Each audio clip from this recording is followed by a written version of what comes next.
Sa isang alternatibong mundo na banta ng Panginoon ng demonyo at ng kanyang mga tauhan, may isang pangkat na tinatawag na Heroes Party, na nagpa siyang labanan at talunin ang Demon King at ang kanyang mga general. Ang pinuno ng pangkat na si Yuga, ay tinanong ang kanyang mga kaibigan kung sigurado sila sa desisyon na ito, dahil hindi na sila makakabalik pa. Lahat ng tatlo ay nagpatunay na handa na silang lumaban, kahit na ito ay magdulot ng kanilang kamatayan. Sinabi ng mage ng pangkat kay Yuga na huwag siyang mag-alala, dahil sinasaliksik niya ang bawat isa sa mga general ng mga demonyo at naniniwala na mananalo sila kung susundin nila ang plano. Ngayon ay ngumiti si Yuga, at naghanda silang pumasok sa kastilyo para sa huling bahagi ng kanilang misyon laban sa Demon Lord. Sandali pa lamang silang nakapasok sa pangunahing pintuan, ngunit masama ang kanilang kapalaran dahil ang kanilang unang kalaban ay si Yuki, ang punong general ng Demon King. Sinabi ni Yuki na naghihintay na siya sa kanila at ipinahayag na kung gusto nilang makalapit sa Demon King, kailangan nilang talunin muna siya. Idinagdag pa niya na walang sino man sa kanila ang may lakas para gawin iyon, ngunit galit na ang mage, inatake niya ito gamit ang isang fireball na itinapon sa mukha ni Yuki. Tinapik lang ito ni Yuki na parang langaw lamang, at binanggit na bagamat alam niyang mahina ang Heroes Party, hindi niya inakala na ang kanilang mga fireball ay maaaring harangin ng mga pangkaraniwang depensibong spell. Sumugod ang tank ng pangkat para patayin si Yuki, ngunit walang silbi ang kanyang pagsisikap, iniiwasan ni Yuki ang bawat pag-atake bago siya sinipa pabalik ng may sapat na lakas para mapabagsak siya. Agad na gumamit ng mahika ang support priestess na Cecilia, para palakasin si Yuga, na naghanda ng isa sa pinakamalakas na atake mula sa kanyang maalamat na espada na Excalibur. Ngunit hindi man lang umurong ng 1 pulgada si Yuki, binigyan niya ito ng kontra-atake, na lumaban sa lakas ni Yuga at sa huli ay nanalo pa. Isang malakas na madilim na enerhiya ang tumama sa buong pangkat, na nagpahimatay sa kanila.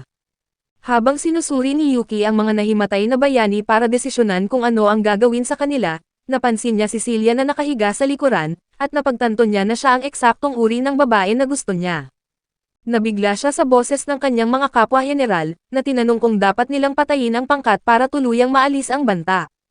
Isang maliit na berdeng general ang nangasar kay Yuki dahil sa pagtitig nito sa babae, kaya iniba ni Yuki ang usapan, sinasabing iniisip lamang niya ang kinabukasan ng mga bayani. Iminungkahi ng isang general na walang ulo na tapusin na ang mga bayani, ngunit nagpa siya si Yuki na mas mabuting itapon na lamang sila palabas ng kastilyo. Iniutos niya sa mga general na dalhin ang mga mahihinang nilalang palabas, at iwan malapit sa isang nayon na hindi kalayuan. Sinunod ng 3 general ang kanyang mga utos, bagamat binalaan siya ng berdeng general na mapapahamak siya sa Demon King dahil dito. Sinabi ni Yuki na huwag muna silang mag-alala tungkol sa Demon King at tinignan ulit si Celia, tahimik na nagpaalam sa kanya habang ito ay dinadala palayo. Sa paglipas ng 1 buwan, paulit-ulit na sinubukan ng Heroes Party na salakayin ang kastilyo, ngunit madali lang silang tinalo ni Yuki at itinapon sila palabas sa kaharian ng mga demonyo. Ngunit isang araw, tinawag ng Demon King si Yuki sa kanyang korte na kasama ang kanyang ministro, tinanong kung bakit hindi pa pinapatay ni Yuki ang mga bayani. Kinutya ng ministro si Yuki, sinasabing napakahina ng Heroes Party para talunin ng isang tulad niya. Tumawa ang buong korte, ngunit ibinaba ni Yuki ang kanyang ulo at walang sinabing salita, at nang nagsalita ang Demon King ay tumahimik ang lahat sa buong silid. Binalaan niya si Yuki na kung mabubuhay pa ang Heroes Party sa susunod nilang pagtatangka, ibibigay na niya sa mga tauhan ni Yuki ang gawain na harapin sila. Iniisip ni Yuki ang kanyang mga kasama at nagpasya na hindi niya hahayaan na mangyari iyon, at ipinangako niya sa Demon King na sa susunod na pagsugod ng Heroes Party sa kastilyo, hindi na sila makakabangon pa para makita ang susunod na araw. Bumalik siya sa kanyang kwarto, humiga sa kanyang kama at nag-iisip kung paano niya matatapos ang laban para sa huli nilang pagkikita. Alam niyang walang pag-asa ang kanyang mga tauhan laban sa mga bayani, na may sapat na lakas para talunin pa ang sariling Demon King. Tanging ang kanyang napakalakas na kasanayan at lakas na kapangyarihan lang ang makakatalo sa kanila, at pagkalipas ng ilang linggo, pumasok muli ang Heroes Party sa kastilyo. Sa pagkakataong ito, determinado si Yuki na tapusin na ang lahat, at sinabi niya kay Yuga na dapat siyang matuto sa kanyang mga pagkakamali, at itigil na ang pag-abala sa kanya tuwing linggo para lamang talunin siya.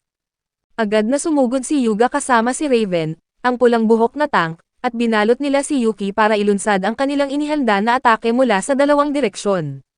Ngunit mas mabilis si Yuki at nahulaan niya ang kanilang galaw, iniwasan ang kanilang mga atake, at binigyan sila ng kontra-atake gamit ang isang malakas na Magic Blast na nagpabalik sa kanila.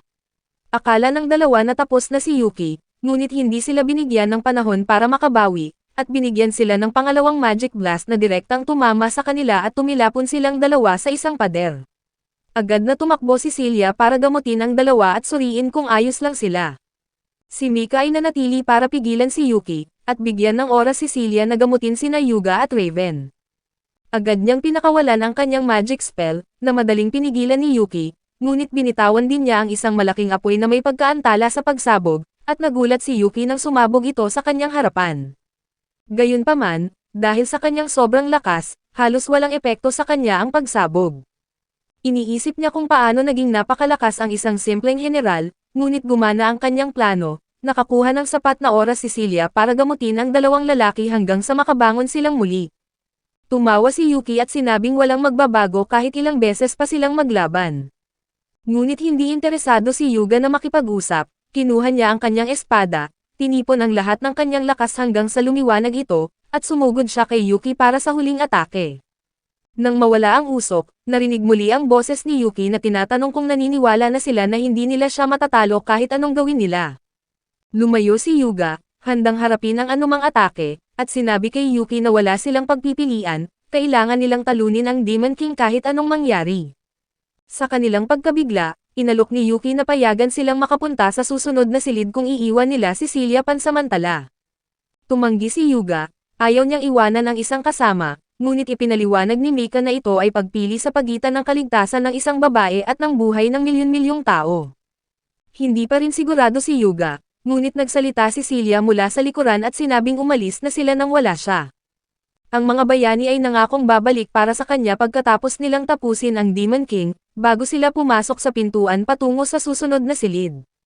Sa kabilang banda, naiilang si Yuki na magkasama sila ni Celia at tinanong kung kumusta siya. Nanatiling alerto si Celia at sinabing kahit na alam niyang wala siyang pag-asa laban sa kanya, lalaban siya hanggang sa huli. Binitawan niya ang isang Magic Blast kay Yuki, ngunit hinarang ito ng demonyo at sinabing tumahimik siya, dahil hindi niya plano na masaktan siya. Ngayon ay nalilito si Celia, at tinanong kung bakit siya pinaiwan. Nilabas ang kanyang lakas ng loob, inamin ni Yuki na minamahal na niya ito mula pa noong una niya itong makita sa kastilyo, at nais niyang gumawa ng pamilya kasama siya. Ito ang kanyang huling inaasahan, napatigil siya at hindi alam kung ano ang sasabihin, kaya nagpaumanhin na lamang siya. Naiintindihan ni Yuki ang ibig sabihin nito at umupo sa lupa, sinasabing wala na siyang dahilan para mabuhay sa mundong ito. Hindi sigurado si Celia kung ito ba ay isang patibong para mawala ang kanyang pagdepensa, at sinabing ang mga demonyo ay dapat na walang puso. Ipinaliwanag ni Yuki na hindi siya isang tunay na demonyo, isa siyang tao sa kanyang orihinal na mundo, ngunit muling isinilang bilang isang demonyo na naglilingkod sa Demon King. Sinabi niya na hindi siya matatalo ng mga bayani dahil sobrang lakas niya at mas malakas siya kaysa sa halos lahat ng nilalang sa mundong ito. Idinagdag pa niya na pinapayagan lamang siyang umalis ng kastilyo para salakayin ang mga nayo ng mga tao, na kinaiinisan niya dahil nararamdaman pa rin niyang siya ay isang tao. Tinanong ni Celia kung bakit hindi niya pinapatay ang Demon King para magawa na niya ang gusto niya. Sumagot si Yuki na kahit kayang niyang patayin ang Demon King anumang oras, gagawin siyang susunod na Demon King, na isang posisyon na ayaw niyang tanggapin.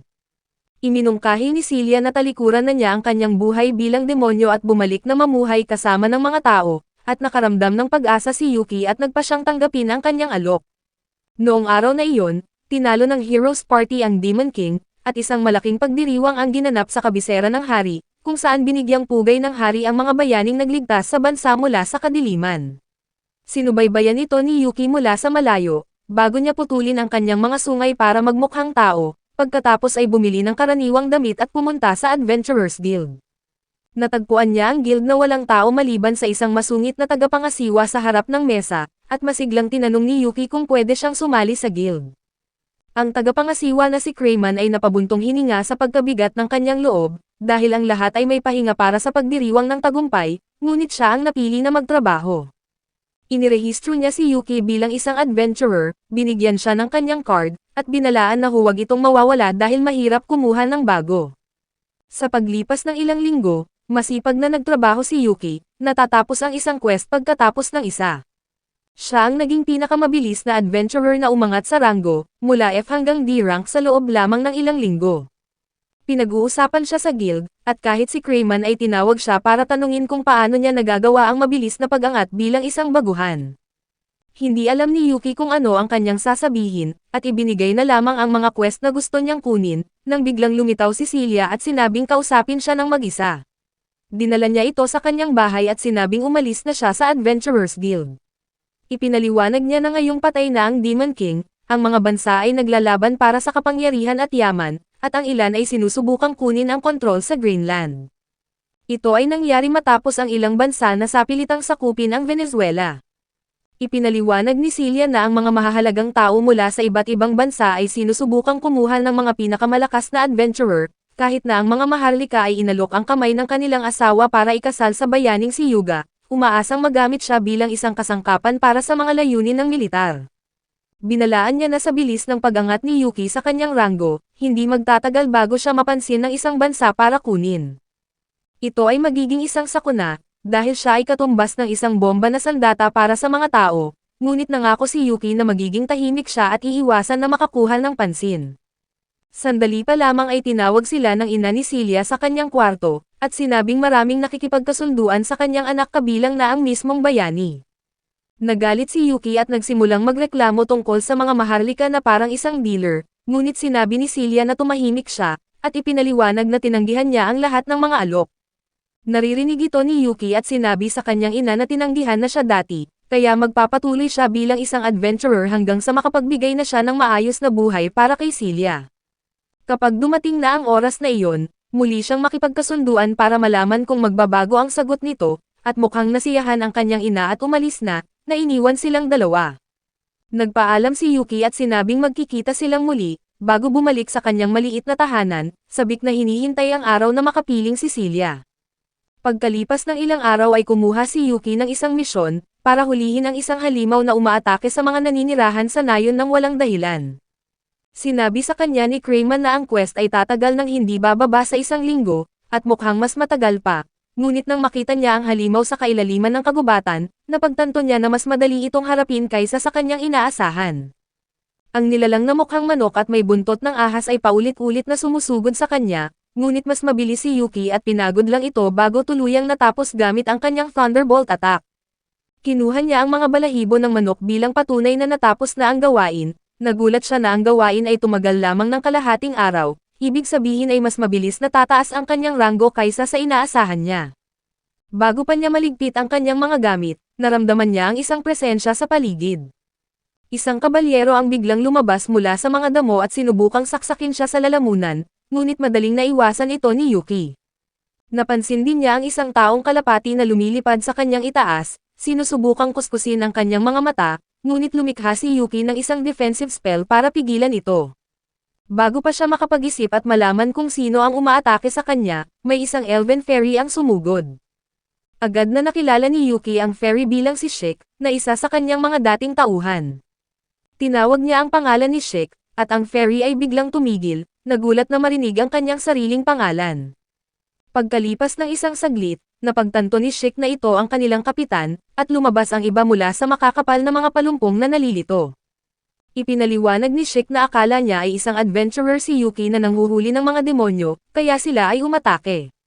Parehong nagulat sina Harpy at Duke nang makita si Yuki na buhay pa, akala nila ay namatay siya kasama ang Demon King nang mamatay ito at mawala ang imperyo. Sinabi ni Yuki na masaya siyang makita silang maayos, ngunit agad siyang hinarap ni Duke, tinatanong kung saan siya nagpunta matapos niyang iwan sila nang mamatay ang Demon King. Idinagdag pa ni Duke na hinanap nila siya sa lahat ng dako, ngunit wala silang nakita, pagkatapos ay napansin na wala na ang mga sungay at pakpak ni Yuki at mukha na siyang tao. Nalilito si Duke at tinanong kung saan napunta ang kanyang mga sungay at bakit siya nagpapanggap na isang tao. Sinabi ni Yuki na tumahimik siya at sinimulang ipaliwanag, isa na siyang seryosong tao na nag-confess ng pag-ibig sa priestess ng Heroes Party at tinanggihan, kaya ngayon ay nabubuhay na siya bilang isang tao at adventurer. Nalilito ang kanyang mga tauhan kung paano ang dating general ng Demon King ay biglang nabubuhay na parang tao. Sinabi ni Yuki na sarili niyang desisyon iyon, at sinabing maaari silang gumawa ng kanilang sariling desisyon sa mapayapang mundong ito. Lahat ng tatlo ay tumanggi, sinasabing gusto nilang manatili sa kanya at mabuhay na parang tao, at interesado rin silang makilala ang taong minamahal niya. Sinabi ni Yuki na maging makatotohanan sila, dahil bilang mga demonyo ay wala silang lugar sa mundo ng mga tao.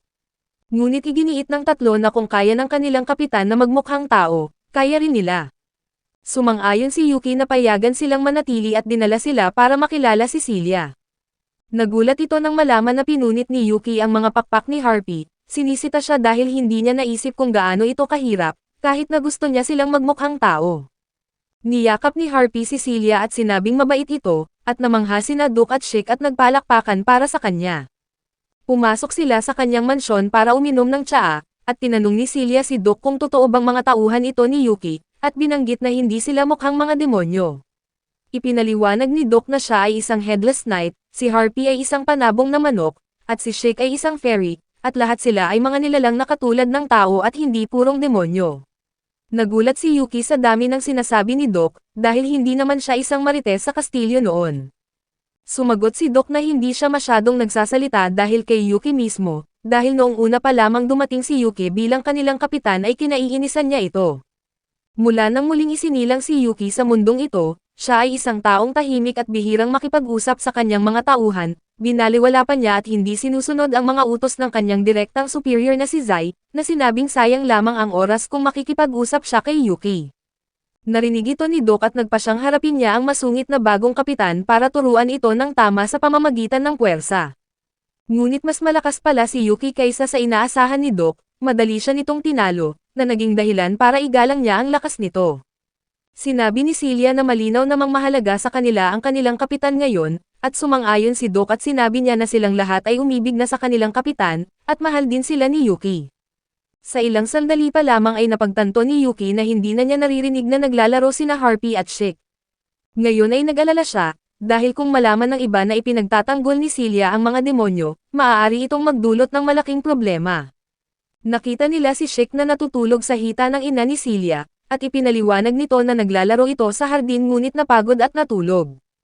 Agad na humingi ng paumanhin si Yuki, sinasabing kaibigan niya si Chick at hindi alam kung ano ang mali at tama.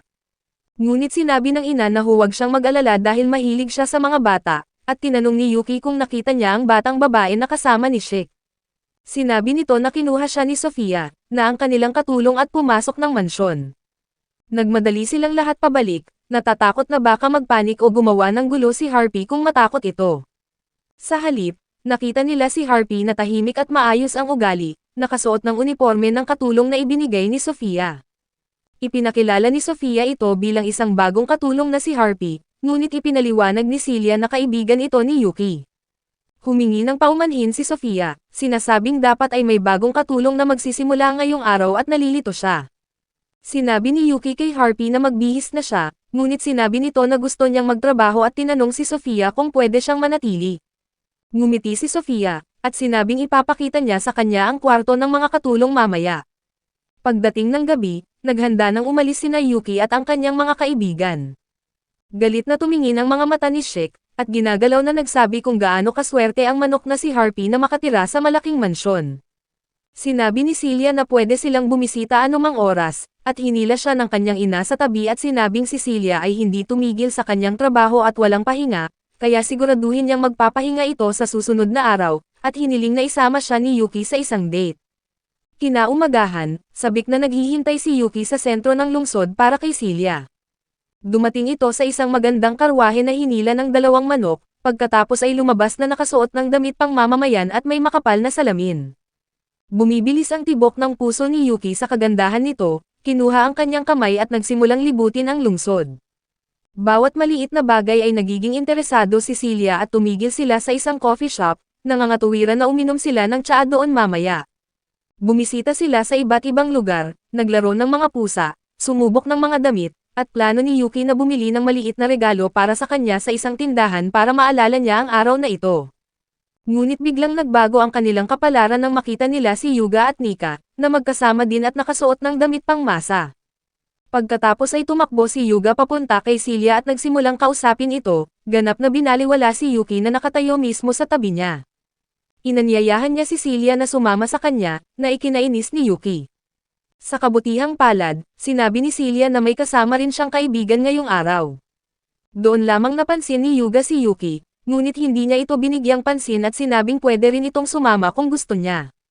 Pagkatapos ay hinila niya si Celia papasok ng tindahan ng mga regalo, na iniwan sina Nika at Yuki sa labas.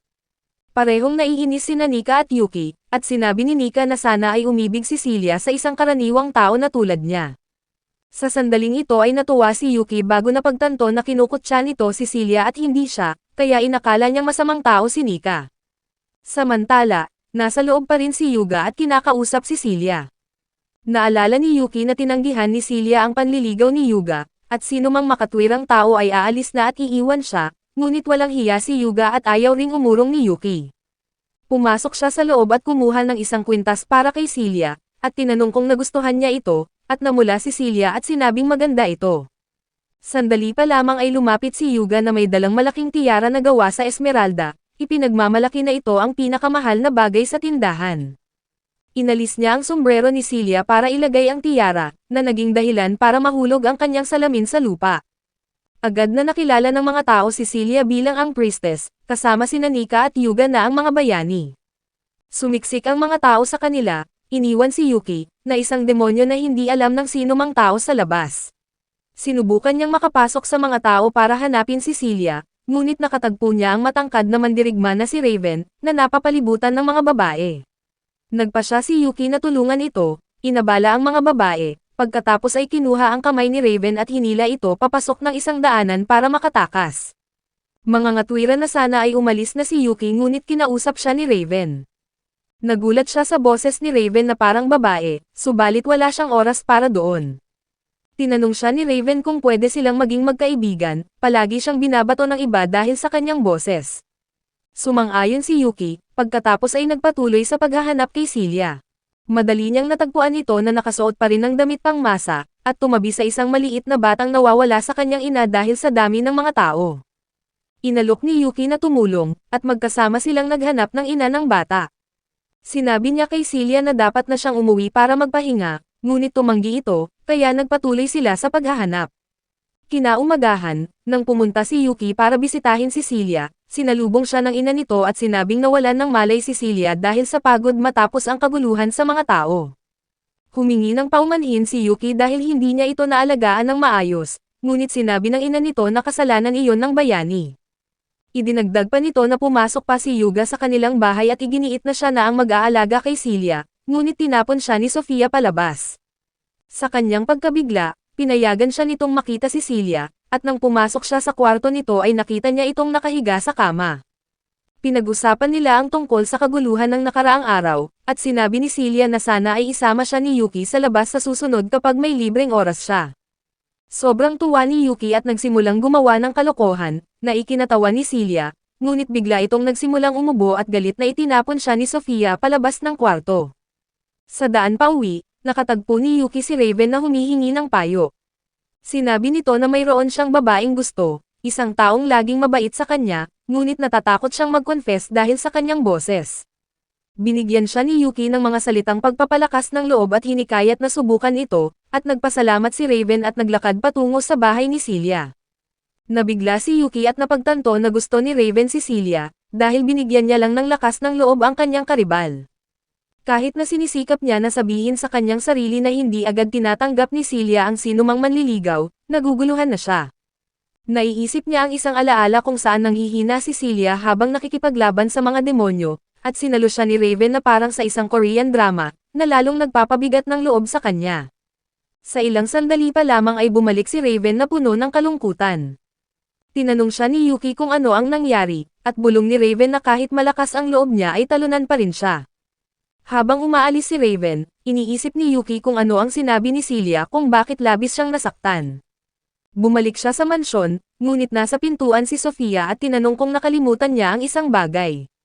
Sinabi ni Yuki na sinusuri lang niya ang kalagayan ni Celia, kahit na alam niyang nakakapagtaka ang kanyang sagot dahil kakalabas niya lang doon. Hindi siya pinayagan ni Sofia na pumasok, sinasabing kailangan ni Celia ng pahinga at dapat walang bisita. Ngunit ayaw niyang umuwi nang walang nalalaman, kaya tinanong ni Yuki si Sofia tungkol kay Raven. Sinabi nito na pumunta si Raven para makita si Harpy, at nabigla si Yuki, hindi niya akalain na magkakagusto ito sa isang demonyo. Sa kanyang pagkamarites, natagpuan niya si Harpy na naglilinis ng hardin at tinanong kung dumating ang matangkad na lalaki na may pulang buhok. Tumango si Harpy para sa kanyang sagot, at tinanong ni Yuki kung ano ang sinabi niya nang mag-confess ito. Diretsong sumagot si Harpy at sinabi niya na hindi sila maaaring magsama, at kahit si Yuki ay nahiya para kay Raven sa pagiging diretso nito, akala niya ay tapos na ang usapan.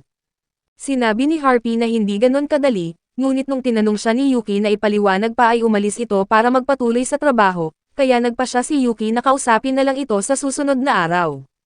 Nang gabing iyon, tinawag ni Yuki sina Shake at Doc para pag-usapan ang nangyari, at tinanong nila kung sino si Raven, at sinabi ni Yuki na siya ang mandirigma mula sa Heroes Party na laging talo sa kanya. Sinabihan ni Doc si Yuki dahil pinayagan niyang makalapit ang isang tao kay Harpy, lalo na't alam niyang mahal niya ito, ngunit sinabi ni Yuki na hindi niya alam na interesado si Raven dito. Sinabi ni Doc na kahit na mabuti ang intensyon ni Raven, maaaring hindi siya payagan ni Harpy na makalapit, dahil ang mga Harpy ay kadalasang hinuli ng mga tao para kunin ang kanilang mga balahibo o ibenta bilang alipin. Ibinahagi niya kung paano niya nailigtas si Harpy mula sa mga tao, na naging dahilan para sumali ito sa hukbo ng mga demonyo. Ngunit sinabi ni Shake na hindi galit si Harpy sa mga tao, at kung ganon man ay hindi ito magiging katulong sa mansyon ni Celia. Sumang-ayon si Yuki at sinabing tama si Doc na mag-alala, ngunit mabuting tao si Raven, at malamang na naramdaman iyon ni Harpy. Kinaumagahan, pumunta si Yuki sa Adventurers Guild para kumuha ng mga quest, ngunit wala doon si Crayman. Kailangan niyang lapitan ang ibang tagapangasiwa, na nakilala siya bilang adventurer na palaging kausap ng Vice Guild Master. Naguluhan si Yuki, hindi niya alam na ang tamad at mukhang pagod na si Crayman ay ang Vice Guild Master. Matapos niyang maintindihan ang nangyari, tinanong niya kung nasaan si Crayman, at hinila siya ng tagapangasiwa papalapit at sinabi na nasa ospital ito. Nag-alala si Yuki at pumunta sa ospital, at nakita niya si Crayman na nakabalot ng mga bendahe at may malubhang pinsala. Tinanong niya kung sino ang umatake sa kanya ng ganon kalubha, at sinabi ni Crayman na tinapakan siya ng kanyang asawa. Nabigla si Yuki at sinimulang abutin ang kanyang telepono para tumawag kay Raffy Tulfo para sa karahasan sa tahanan, ngunit mabilis na ipinaliwanag ni Crayman, kahapon ay ang kanilang anibersaryo ng kasal, at gusto niyang bumili ng espesyal na bagay para sa kanya. Ngunit hindi pa rin siya makapagpasya kahit na ilang oras na siyang nakatayo, kaya itinapon siya ng mga tauhan ng tindahan ng mga regalo. Umuwi siya ng madaling araw at walang dala, kaya nagalit ang kanyang asawa. Iniisip na nakalimutan niya ang kanilang anibersaryo, kaya naman napunta siya sa ospital.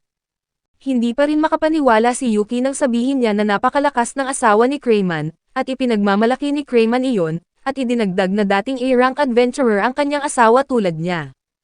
Tinawag pa sila noon na Invincible Couple of Apathy, ang hindi natatalo na mag-asawang walang pake, ngunit hindi maintindihan ni Yuki kung bakit ito ipinagmamalaki. Inaalok ni Yuki na gamutin kaagad si Crayman gamit ang kanyang mahika, ngunit ayaw nitong tumanggap. Sinabi nito na ito na ang pagkakataon para alagaan siya ng kanyang asawa habang siya ay nagpapagaling, at nabigla si Yuki sa kanyang pag-iisip ngunit sumuko na lang siya. Sa ilang sandali pa lamang ay dumating ang asawa ni Crayman para tignan siya, at lubos na nagulat si Yuki nang makilala itong si Sofia.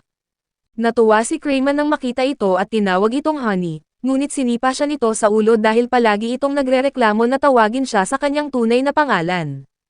Talagang isang Hokage si Crayman, dahil sinubukan pa niyang tingnan ang suot ni Sofia sa ilalim ng kanyang palda, at hindi ito nagalit dahil mag-asawa naman sila. Napahiya naman si Yuki sa kakaibang mag-asawang ito, at pagkalipas ng ilang sandali, hinila niya si Sofia sa tabi para tanungin ang kalagayan ni Celia. Sinabi nito na mas mabuti na ang pakiramdam ni Celia, ngunit hindi pa ito maaaring tumanggap ng mga bisita dahil abala ito sa mga gawain. Napabuntong hininga si Yuki at tinanong si Sofia kung talagang mahalaga ang mga regalo sa mga babae. Natahimik si Sofia at handang patayin si Crayman kung may sinabi itong nakakahiya, ngunit mabilis na nagbago ng paksa si Yuki, ipinaliwanag na gusto niyang bumili ng mas magandang regalo para kay Celia. Sinabi ni Sofia na mahalaga ang damdamin ng nagbibigay, at biniyayaan siya ng swerte habang siya ay umaalis. Sa daan pauwi, nagsimulang mangarap si Yuki tungkol sa pag-aasawa kay Celia, kahit na limitado lamang ang kanyang imahinasyon sa mga nakita niya sa kanyang nakaraang buhay.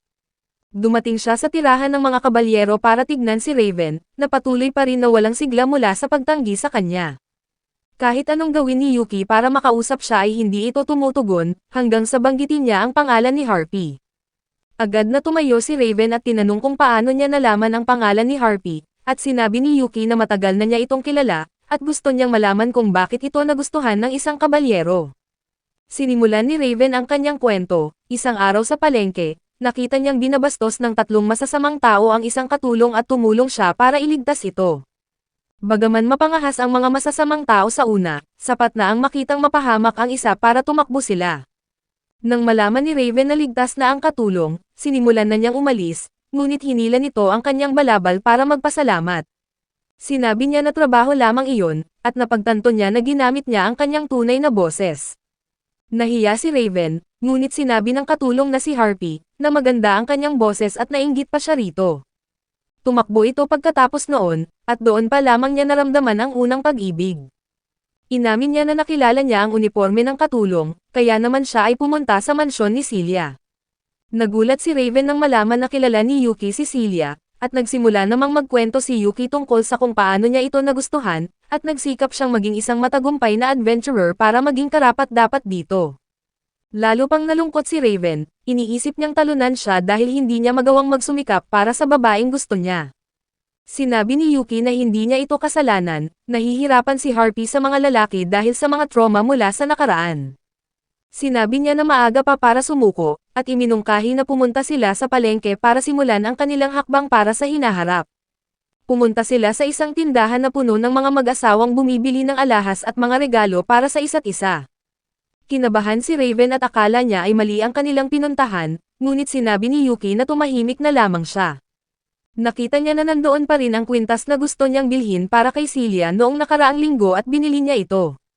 Samantala, tumitingin naman si Raven sa iba pang mga bagay, at iminungkahi ni Yuki na bumili siya ng isa na may kulay rosas na balahibo. Hindi sigurado si Raven kung papansinin siya ni Harpy sa kanyang regalo mula sa isang tao na hindi naman siya gaanong kilala, ngunit inulit ni Yuki ang sinabi ni Sofia tungkol sa damdamin ng nagbibigay, at tiniyak na magugustuhan niya ang disenyo. Iniisip ni Raven na magagamit niya ito bilang dahilan para makita muli si Harpy, kaya naman tulad ng isang taong nagmamahal, ginastos niya ang kanyang pera sa isang bagay na hindi niya alam kung magugustuhan ba ito. Gumamit siya ng sulat para makipag-usap sa tindero, na nagulat naman ng kaunti si Yuki. Sa ilang sandali pa lamang ay dumating si Nika, kahit na nakasalamin siya para hindi siya makilala, nakilala niya sina Raven at Yuki, at nakita niya sila kasama si Celia noong ibang araw. Biniro niya sila tungkol sa pagpunta nila sa isang tindahan para sa mga mag-asawa, at sinabi na ayos lang na maging bakla dahil hindi na ito ang dekada 70. Sinabi ni Yuki na tumahimik siya at ipinahayag na bumibili lang sila ng mga regalo para sa mga babaeng kanilang minamahal. Nabuhay ang pagiging marites ni Nika at tinanong kung sino ang nagustuhan ni Raven.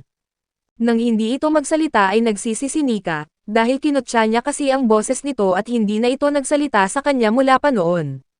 Napagtanto ni Yuki na masungit man si Nika, may konsensya naman ito, at inanyayahan niya ang dalawa na magkwento tungkol sa kanilang mga damdamin. Sinabi ni Yuki na hindi siya interesado, ngunit alam ni Raven na mapilit si Nika, parang isang taong humihingi ng mababang presyo kahit hindi naman karapat-dapat. Sinabi niya kay Yuki na tapusin na lang nila ito, at pumunta sila sa isang restaurant na walang ibang tao. Ngunit sabay nang kumain sina Yuki at Raven nang hindi tumigil, ginagamit nila ang pagkain bilang dahilan para hindi mag-usap. Gayunpaman ay napansin ito ni Nika, at sinabi niya na hindi niya maibabahagi ang anumang impormasyon tungkol kay Celia kung ayaw nilang makipag-usap. Bagamat hindi kilala si Yuki na sumuko agad, bigla na lang siyang pumayag at handa nang makipag-usap. Unang tinanong ni Nika kung gaano nakalayo ang relasyon nila ni Celia, at sinabi ni Yuki na hindi pa naging sila, at marami pa ring nanliligaw kay Celia, ngunit lahat ay tinanggihan niya kabilang na ang bayani na si Yuga. Naiintindihan ni Nika kung bakit, kulang sa tamang asal si Yuga at palaging sinusubukang makita si Celia, at pumapasok siya bigla sa kwarto habang nakahubad o naliligo si Celia at ang ibang babae. Bukod pa rito, siya ay may maraming mga babae na madalas napipigilan ang kanyang mga plano dahil hinihiling ng mga babae na manatili siya sa kanilang lungsod. Minsan pa ay direktang sinabi ni Celia sa kanya na huwag siyang mapilit sa mga bagay na hindi naman dapat. Binalaan ni Nika si Yuki na mas mabuting huwag siyang magalit kay Celia, pagkatapos ay lumingon siya kay Raven para marinig ang kwento nito. Agad na tumayo si Yuki para ipagtanggol ang nararamdaman ng kaibigan, na ikinainis ni Nika, dahil naramdaman niya na trinato siya nila na parang isang kontrabida. Kinakabahan niyang ipinaliwanag na gusto niya lang silang tulungan kapalit ng kaunting tulong din sa kanya, at dahil dito, napaisip si Raven kung may problema ba sa pagitan nila ni Yuga. Tiniyak niya kay Nika na mapagkakatiwalaan niya si Yuki, at banta nito na ipapasingaw siya ng katamtamang kamao kung sasabihin niya sa iba ang sasabihin pa niya. Naging seryoso na si Nika at ibinunyag na paulit-ulit silang natalo sa kastilyo ng Demon Lord, at kailangang magpanggap na nagulat si Yuki, kahit na siya mismo ang pumatay sa kanila tuwing pumupunta sila doon. May isang malakas na demonyong general sa pasukan ang hindi lang sila talunin, kundi binababoy pa ang kanilang dangal sa pamamagitan ng pagpapagaling sa kanila at pag-iwan sa isang malapit na baryo. Nagsisinungaling sila na hindi pa sila handa para protektahan ang karangalan ng bayani. Ngunit matapos ang isang buwan ng pagkatalo at pagkakaubos ng mga gamit sa baryo, hinalok sila ng demonyong general na papasukin sila kung iiwan nila si Celia doon. Pinilit ni Nika ang grupo na tanggapin ang kanyang alok, na sa tingin niya ay dahilan kung bakit nagagalit sa kanya si Yuga. Natatakot siyang pagalitan din siya ni Yuki dahil sa panganib na ibinahagi niya para kay Celia, ngunit nagsalita si Raven para sabihin na hindi niya ito kasalanan, at dapat ay sinabi niya noon pa ang kanyang opinyon. Napagtanto ni Yuki na siya ang nagdulot ng hidwaan sa grupo ng bayani, at tinanong kung nakausap na ba ni Nika si Celia tungkol dito. Inamin ni Nika na nahihiya siya dahil ang dahilan niya para pilitin ang grupo ay ang pag-ibig niya kay Yuga, at sa tingin niya ay hindi siya mapapatawad ni Celia.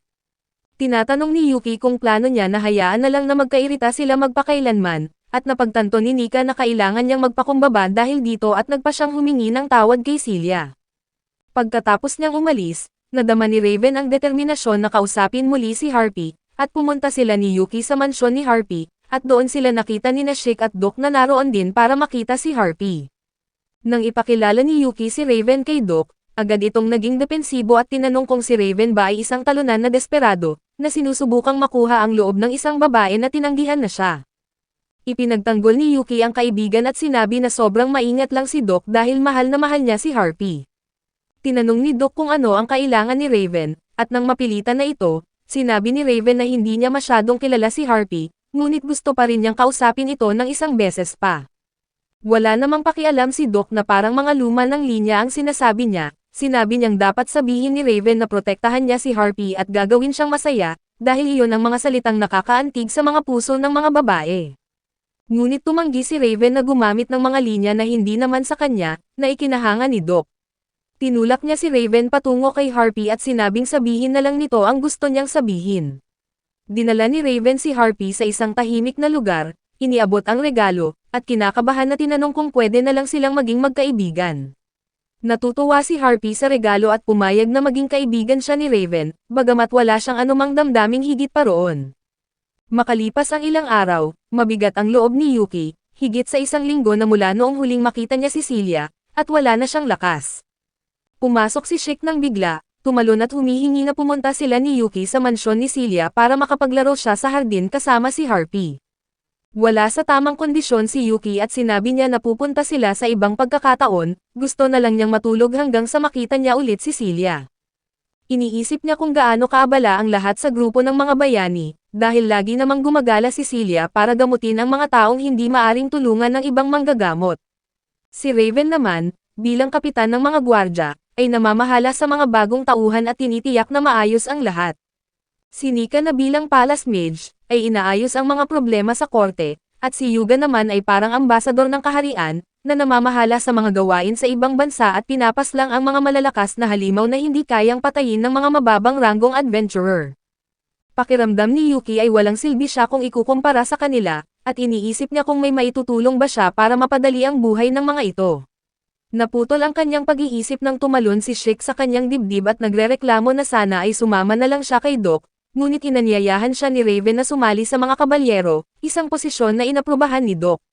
Ngayon ay tanging siya at si Yuki na lang ang walang trabaho, bago pa makaisip ng dahilan si Yuki para makatakas. Kumatok si Harpy sa pinto at pumasok sa kwarto. Agad na natuwa si Shik, akala niya ay makakalabas siya sa mapanghinayang na silid na ito at makakakuha ng sikat ng araw, hanggang sasabihin ni Harpy kay Yuki na ipinadala siya ni Celia para magdala ng mensahe, na libre siya ng hapon at gustong makita siya. Sobrang tuwa ni Yuki at agad na tumayo, iniisip na ngayon na niya maibibigay kay Celia ang kwintas na binili niya sa isang tindahan ng mga regalo. Nagpasya si Chic na sumama kay Harpy pauwi sa mansyon, at iniwan si Yuki na mag-isa. Nagpasya si Yuki na lumabas para makakita ng sikat ng araw na nararapat sa kanya, at nagpasya na makapaglakad sa damuhan para makalanghap ng hangin. Habang naglalakad siya sa mga kalye, iniisip niya kung paano niya mapapabilis ang oras hanggang sa hapon, nang biglang tumawag sa kanya ang isang matandang babae. Sinabi niya na kaya niyang basahin ang kinabukasan ni Yuki at binalaan itong mababa ang swerte niya ngayong araw, dahil malungkot ang araw na darating sa kanya. Ngunit walang makakapagpababa ng mood ni Yuki, tinaboy niya ang matanda at sinabing makikita niya ngayon ang babaeng pinapangarap niya, at walang makakasira sa magandang araw na ito. Pagdating sa daan, huminto siya sa isang panaderya para bumili ng mga tinapay para kay Celia. Nagtataka siya nang makita ang isang napakalakas na lalaki na mahilig mag-gym, nakasuot ng pink na bestida at tinanggal ang mga pamantayan ng kasarian, na nagbebenta ng mga merienda. Lumapit si Yuki at tinanong kung nasaan ang karaniwang nagbebenta ng mga cake. Ang lalaki pala ay kapatid ng babaeng nagbebenta, at ipinaliwanag niya na abala ito ngayong araw at siya na muna ang magbabantay ng tindahan. Nagpasya si Yuki na bumili ng mga cupcake, at hiniling na ilagay ito sa maayos na lagayan. Ngunit ang lalaking sobrang lakas ng katawan ay nagpak ng cupcake ng napakasigasig at inilapat ito sa dibdib ni Yuki na parang gusto itong masaktan, at nagtanong pa si Yuki kung nabali ang kanyang tadyang. Sa daan, binuksan niya ang bag at nakitang kalahati ng mga cupcake ay durog, dahil sa labis na sigasig ng lalaki, at umaasa siyang bumalik na agad ang mabait na babae para magbenta. Sinubukan niyang kainin ang isang durog na cupcake, at nagulat nang malaman na masarap pa rin ito kahit durog na. Nabigla siya sa lasa ng cupcake at hindi napansin na bumangga siya sa isang napakalaking lalaki na nagalit, ngunit sa huli ay tinanggap na lang ito. Nagpatuloy si Yuki sa paglalakad, ngayon ay mas maingat na sa paghakbang, ngunit muntik na niyang matapakan ang isang tambak ng tae ng aso. Napagtanto niya na baka totoo nga ang sinabi ng matandang babae, at sinimulan ng mas maingat na tingnan ang paligid. Ngayon pa lang, tumakbo papunta sa kanya ang isang batang lalaki at muntik ng madapa. Nahawakan ni Yuki ito para hindi bumagsak, ngunit ang stick ng kalamaris na hawak ng bata ay nahulog sa lupa at nagsimulang umiyak ang bata. Inaliw ni Yuki ang bata at dinala ito sa tindahan ng kwek-kwek para bumili ng 2 pang piraso. Nagpasalamat ang bata at tumakbo palayo, ngunit bago pa makapag-isip si Yuki, may isang lalaking bumangga sa kanya at kinuha ang kanyang pera. Napagtanto ni Yuki na ninakawan siya at hinabol ang magnanakaw, na hindi naman kasing bilis niya. Binigyan niya ito ng isang mabilis na sipa sa likod ng ulo, na nagpabagsak sa kanya sa pader at nawalan ng malay. Kinuha ni Yuki ang kanyang pera at handa nang umalis nang may tumawag sa kanya mula sa likuran, sinabi na ang magnanakaw sa maliwanag na araw ay hindi pa nangyayari sa kanilang lungsod. Lumingon siya at nakita ang walang iba kundi ang bayaning si Yuga na nakatayo doon na may hawak na espada. Hiningi ni Yuga na ibigay ni Yuki ang pera at sumuko na, ngunit sinubukan ni Yuki na ipaliwanag na siya ang ninakawan. Ngunit matigas ang ulo ni Yuga at hindi siya nakinig, at nagsimula itong sumugod gamit ang kanyang espada. Naiwasan ni Yuki ang unang atake at umatras sa mga sunod pang hampas, ngunit sa kaguluhan, naputol ni Yuga ang lagayan ng pera sa 2 bahagi, at nagkalat ang lahat ng pera ni Yuki sa lupa. Ngayon ay nagpasya si Yuki na tumakbo kahit walang dalang pera, ngunit naharangan siya ng mga gwardya ng hari. Mabilis siyang nahuli at dinala sa mga kulungan, na ikinulong sa isang madilim at maruming selda. Napabuntong hininga si Yuki dahil sa kalungkutan, napagtanto na totoo nga ang sinabi ng matandang babae, na isang sumpa ang buong araw na ito. Bago pa siya mas lalong malungkot, narinig niya ang isang pamilyar na boses, lumapit si Doc sa kanyang selda at tinanong kung ano ang ginawa niya para mapunta doon. Nakalimutan na ni Yuki na nagtatrabaho na ngayon si Doc bilang gwardya ng hari. Biniro siya ni Doc at tinanong kung binugbog niya ang isang inosenteng tao dahil hindi siya binibigyan ng pansin ni Celia. Ipinaalam ni Yuki na wala siyang ginawang mali, siya ang ninakawan, at ang bobo na bayani ay gumamit ng labis na puwersa nang hindi man lang siya pinapayagang magpaliwanag o humingi ng tulong. Sinabi ni Doc na huwag siyang mag-alala, tinignan na ni Raven ang kaso at sinusuri na ang lahat ng detalye, kaya makakalaya na si Yuki sa lalong madaling panahon. Nakaramdam si Yuki ng maluwag nang lapitan sila ng isang babaeng gwardyang elf na nagngangalang Irene, at sinabing kailangan na nilang bumalik sa pagsasanay. Hiniling ni Doc na ibigay muna ang susi dahil malaya nang umalis si Yuki. Binigyan siya ni Irene ng susi at pinalaya, dagdag pa nitong sinabi na gusto ring humingi ng tawad si Yuga sa kanyang pagkakamali. Medyo nagulat si Yuki dahil dito, at mula noon, inalok ni Yuga si Yuki at Raven sa isang malaking hapunan para bayaran ang kanyang pagkakamali. Humingi siya ng tawad sa personal, nagmamakaawa na patawarin siya at hinihikayat si Yuki na kumain ng marami hanggang sa mabusog siya. Umupo sila at busog na busog sa pagkain, pagkatapos ay sumulat si Raven sa isang piraso ng papel at sinabing humingi ulit ng tawad si Yuga. Inamin ni Yuga na hindi niya alam na magkaibigan sina Yuki at Raven, at ibinunyag na ito ang unang pagkakataon na nakita niyang nagalit si Raven. Doon biglang naalala ni Yuga na siya nga pala ang lalaking nabangga niya nang kasama niya si Nika sa bayan, at agad niyang tinanong kung ano ang relasyon ni Yuki kay Celia. Nagulat si Yuki sa tanong at sinabing magkaibigan lang sila. Pagkatapos ay humingi ng payo si Yuga kung paano niya mapapabuti ang relasyon niya kay Celia, hindi alam na siya mismo ang kalaban ni Yuki sa puso ng dalaga. Sinubukan ni Yuki na pigilan ang sitwasyon sa pamamagitan ng pagsasabing ilang linggo pa lang niya nakilala si Celia, kaya mas mabuting magtanong siya sa taong mas kilala ito. Lumingon si Yuga kay Raven, ngunit mabilis na sumulat si Raven na hindi siya makakasagot ng mga ganitong tanong, dahil wala rin siyang alam. Nabigo si Yuga at sinabing hindi rin niya pwedeng itanong kay Nika, dahil kinaiinisan daw nito si Celia. Nagulat si Raven at Yuki dito, dahil kanina pa lang sila nakausap ni Nika, at tinanong ni Yuki si Yuga kung ano ang ibig niyang sabihin. Dahil hindi alam ni Yuga na si Yuki ang demonyong general, ikinwento niya ang tungkol sa isang matinding sagupaan laban sa isang general ng demonyo, kung saan iniling ng kalaban na iiwan nila si Celia, at agad na pumayag si Nika. Sinimulan ng sabihin ni Yuki na hindi iyon totoo, ngunit sumigaw si Yuga at tinanong kung naroon ba siya noong nangyari iyon. Mabilis na nag-iisip si Yuki at sinabing mula kay Nika niya narinig ang kwento, at ipinahayag ni Yuga na tanging dahil sa pagkamuhi kay Celia ay magmumungkahi si Nika na iwan ito. Pinagtatalunan ni Yuki na si Yuga ang pinuno noon at siya ang gumawa ng huling desisyon na sundin iyon.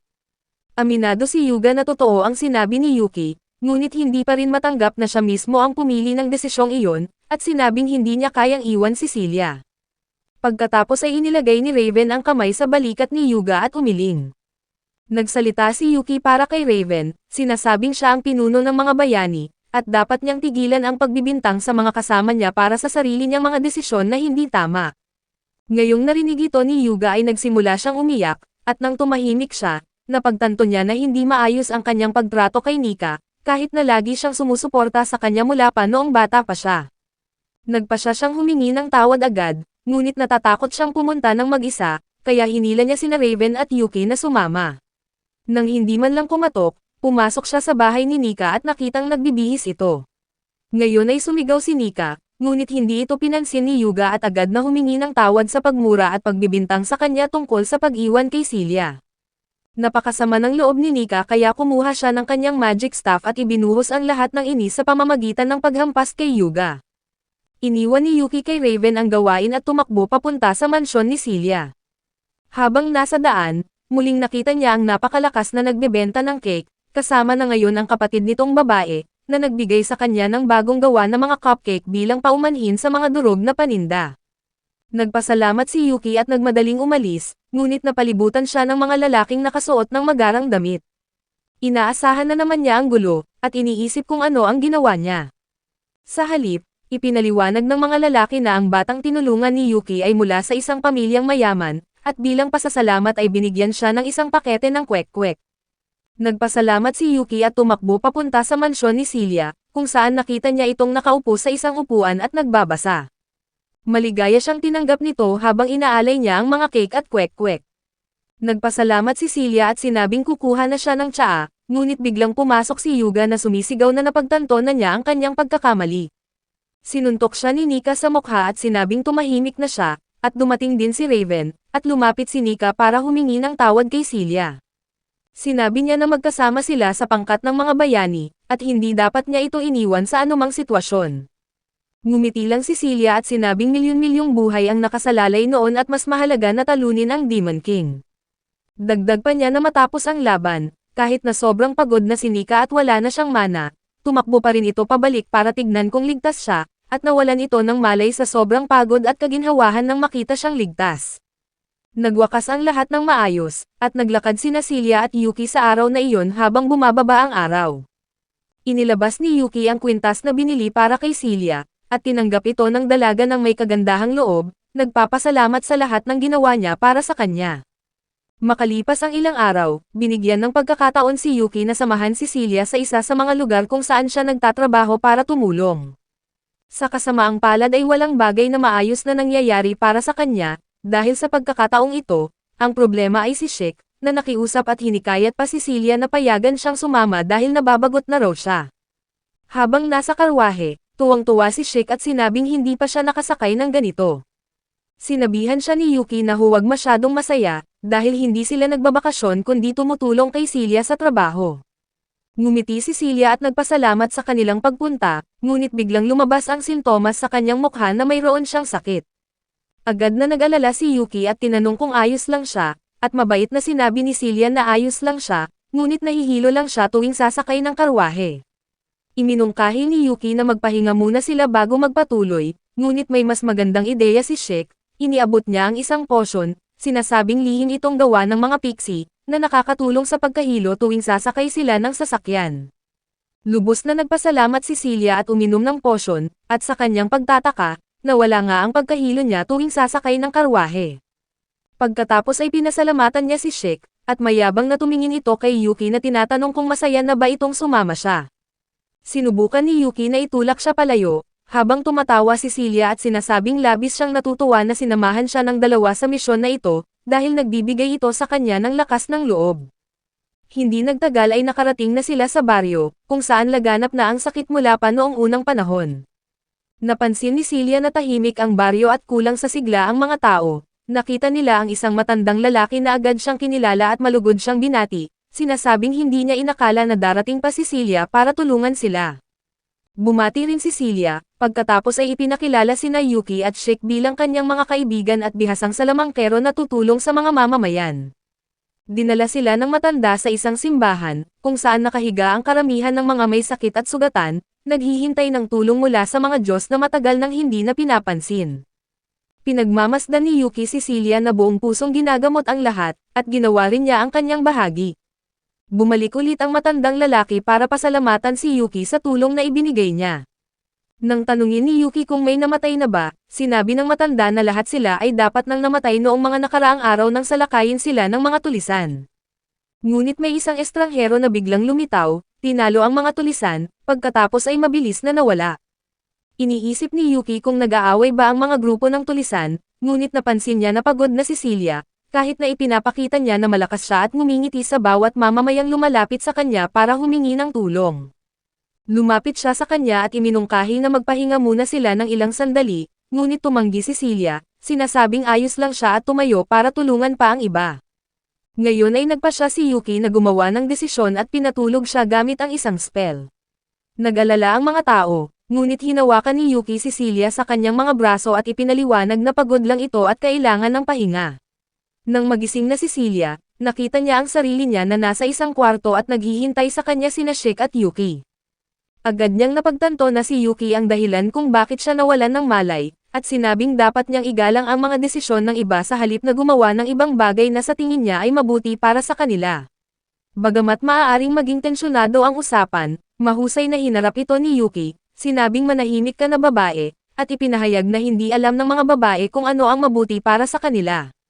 Dahil hindi pa umabot sa kanilang lugar ang ideyang pangkababaihan, pumayag na lang si Celia, ngunit binalaan siya na huwag itong gawin muli nang walang pahintulot sa kanya. Nangako naman si Yuki at ibinunyag na ligtas na siyang makakapagpahinga dahil gumaling na ang lahat ng mga mamamayan. Dahil doon ay ngumiti ng malaki si Celia, at pinasalamatan silang dalawa sa tulong na ibinigay nila. Nang napagdesisyonan na sana ni Yuki na magtanong kay Celia ng isang bagay, muling lumitaw ang matandang lalaki. Ngayon ay tinatanong kung maaari bang tingnan ni Celia ang isang batang babae na nagngangalang Til, na nakatira sa labas ng baryo at may sakit na rin ng ilang panahon. Tinanong ni Yuki kung nasugatan ito noong salakayin ng mga tulisan ang baryo, ngunit umiling ang matanda dahil nasa ibang lugar ito noong mangyari iyon. Dahil sa mabuting kalooban ni Celia, agad siyang pumayag na sumama sa kanya. Nakarating sila sa bahay ni Teal nang magsimulang bumaba ang araw, at pumasok sila sa isang magandang kubo na mas malaki pa kaysa sa 5 apartment sa BGC na pinagsama-sama. Ipinakilala ni Celia ang kanyang sarili at tinanong si Teal kung kumusta na ito, ngunit habang sinusubukan itong magsalita, bigla itong umubo ng husto. Sinabi ni Yuki kay Shik na gumamit ng isa sa kanyang mga potion, at hindi nagtagal ay bumuti na ang pakiramdam ni Teal. Pinasalamatan niya si Shik, at sinasabing maaaring ipinadala siya ng kanyang tagapagligtas na Diyos. Tinanong ni Yuki kung ano ang ibig niyang sabihin, at nagulat si Teal, tinatanong niya kung hindi pa nila nakikita ang estatwa sa labas ng baryo. Nagtataka si Yuki, ngunit nagpatuloy si Teal, noong salakayin ng mga tulisan ang baryo, nakatakas siya dahil pumunta siya para mag-alay sa estatwa, at naniniwala siyang niligtas siya ng kanyang tagapagligtas na Diyos. Iniisip ni Yuki at Shik na baka sakaling pagkakataon lang ito, ngunit sinabi ni Teal na may isa pang pagkakataon na napalibutan siya ng mga lobo habang pauwi siya ng gabi, at siguradong mamatay na siya kung hindi siya niligtas ng tagapagligtas na Diyos gamit ang mga mahiwagang maitim na kidlat. Naging interesado dito si Yuki, at hiniling nito na dalhin sila sa estatwa. Matapos ang maikling paglalakad, nakarating na sila at nakita nila na hindi ito Diyos, kundi isang demonyo.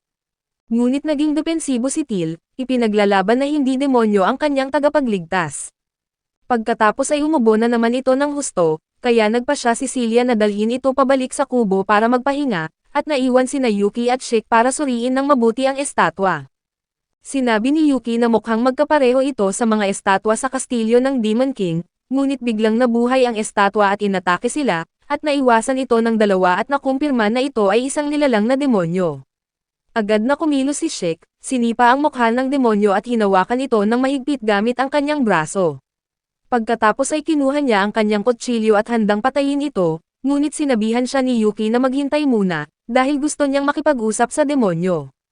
Nang mapaghiwalay na sila, tinanong ng demonyo kung hindi ba't sila'y narito para patayin siya. Sinabi naman ni Yuki na siya mismo ang unang umatake sa kanila, at humingi ng paumanhin ang demonyo at inamin na nilikha siya para bantayan ang isang templo na matatagpuan sa malayong lugar. Ngunit isang araw, ninakawan ang templong iyon, at kasama niya ring ninakaw ang iba pang mga ari-arian. Nang nagdesisyon ang mga tulisan na atakihin ang inosenteng nayon, nagpasya siyang magdulot ng banal na hatol sa kanila at pumatay sa lahat ng mga ito. Mula noon, itinalaga siya ng mga tao sa nayon bilang kanilang tagapangalagang Diyos. Ngunit iyon ay matagal nang nangyari, at halos nakalimutan na siya ng lahat sa nayon maliban sa isang batang babae na regular na pumupunta sa kanya. Ano man ang mangyari, pinapanatili nitong malinis ang kanyang pwesto, at ginagabayan naman niya ito ng ligtas, nagawa pa niyang pigilan itong bumalik sa nayon noong araw na umatake ang mga tulisan. Naiintindihan ni Yuki at tinanong kung may balak bang atakihin ng demonyo ang mga taga-nayon. Sinabi ng demonyo na wala na siyang pakialam sa iba at hindi na siya sasali sa anumang gulo, ngunit ipaglalaban niya hanggang sa huli ang batang babae. Napagpasyahan ni Yuki na walang dahilan para patayin siya, kaya't umalis na sila at ipinadala niya si Shik para gawin ang isang espesyal na gawain. Naiwan si Yuki kasama si Celia sa ilalim ng liwanag ng buwan habang naglalakad sila sa magandang kagubatan. Sinabi ni Yuki na hindi naman magdudulot ng problema ang demonyo, kaya't hayaan na lamang ito, at sumang-ayon naman si Celia. Nang tumingin si Yuki kay Celia, na napakaganda habang nakangiti sa liwanag ng buwan, kinikilig siya at hindi makapagsalita. Habang naglalakad ay natapakan ni Celia ang isang sanga, ngunit mabilis siyang nahawakan ni Yuki bago pa siya matumba. Nakakaramdam sila ng tensyon, ngunit dahil hindi naman Vivamax ang palabas kaya mabilis na lumipas ang sandaling iyon. Pagbalik nila sa nayon, saka naman umatake ang isang grupo ng mga tulisan. Sinimulan ni Yuki at ni Celia na palakasin ang mga depensa, ngunit sinabi ni Yuki sa antok na si Shik na pigilan na lamang ang mga tulisan sa paraang gusto niya. Malakas na sumigaw si Shik, tumalon pasulong at sinipa ang unang 2 tulisan, at dinakip ang 2 pang iba. Nagulat si Celia sa lakas ni Shik dahil hindi niya inakala na ganito kalakas ang batang ito, ngunit sinabi ni Yuki na siya ang kanyang tauhan, kaya't natural lamang na maging malakas siya. Pagkatapos noon, sumali na rin si Yuki sa laban habang sinusuportahan siya ni Celia. Gamit ang kanyang kakayahan, tinaboy niya ng sabay-sabay ang 7 tulisan, at pinigilan ang pag-atake ng isa pang tulisan na sinubukang lapitan siya ng tahimik, ngunit agad na tumilapon ito. Nang maramdaman ni Yuki na may lumapit sa likuran, pinatay niya ang isang tulisan na papaslang sana kay Celia. Nagpasalamat ito sa kanya, at napansin nila ang usok na umaalingaw-ngaw mula sa kagubatan kung saan matatagpuan ang pangangalagang Diyos. Inutusan ni Yuki si Shik na siyasatin ito, at agad na umalis si Shik, ngunit dumating naman ang isa pang grupo ng mga tulisan at sinabing sobrang taas ng tingin ni Yuki sa sarili nila. Gumamit si Yuki ng mahika para pigilan sila sa isang buhawi at itali gamit ang lubid, ngunit nag-alala si Yuki nang hindi pa bumabalik si Shik, kaya't pumunta sila ni Celia sa kagubatan para tingnan ang nangyari. Doon nila natagpuan ang isang nakakatakot na tanawin, si Till ay umiiyak sa tabi ng demonyo, na ang mga pakpak ay pinutol na. Isang lalaking nakasuot ng pula at itim na damit na hawak ang leeg ni Shik at saka tinulak siya palayo. Agad na tumakbo si Celia para tiyakin na ligtas ito, habang si Yuki naman ay nagtataka kung sino ang lalaking ito na kayang talunin si Shik ng ganoon kadali. Binalaan ni Celia si Yuki na mag-ingat, dahil ang lalaking ito ay si Miller, ang bayani ng imperyo ng Gali.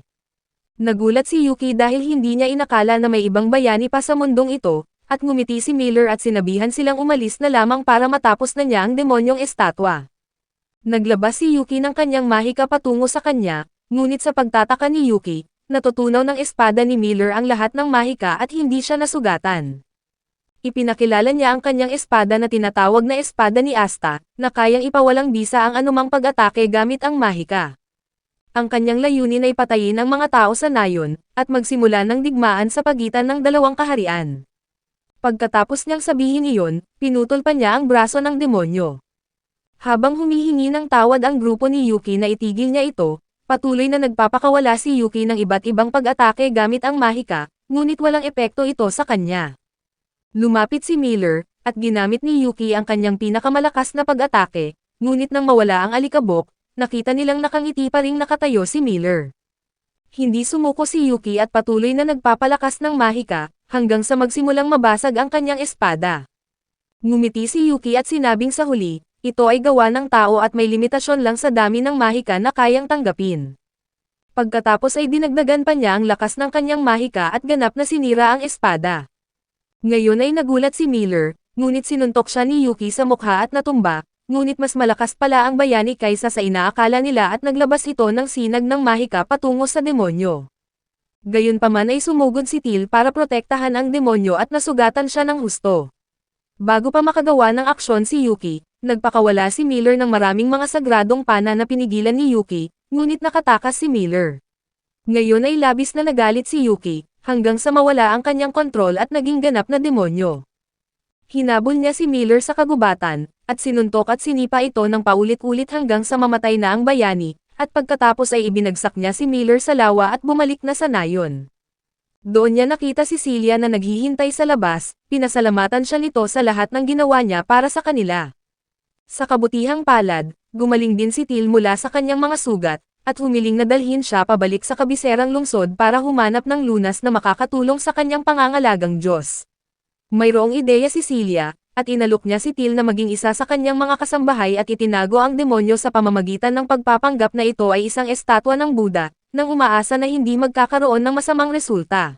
At dito na muna nagtatapos ang ating anime recap. Kung nag-enjoy ka ay huwag kalimutang mag-like, mag-subscribe at i-hit ang notification bell para lagi kang updated. Maraming salamat at kita-kits sa susunod na anime adventure.